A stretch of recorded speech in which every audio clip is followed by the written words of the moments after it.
Hello guys. If you've never used a Bible before, it's pretty simple. I'm going to flip through and show you how to use a Bible.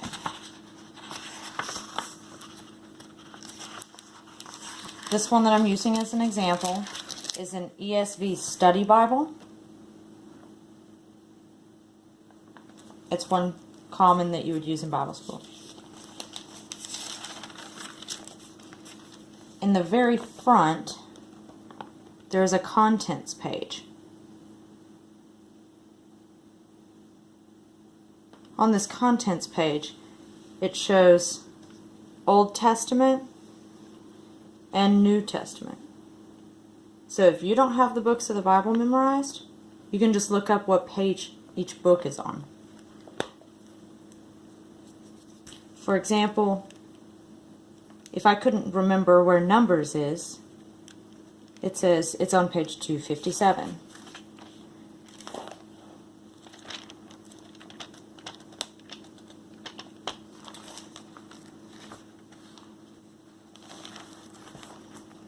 And there we are. Numbers.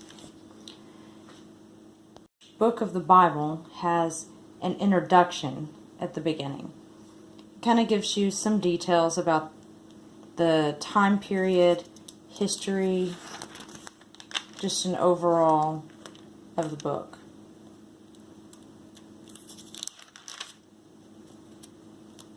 Depending on the size of the book, it could be 4, 5, or 6 pages long.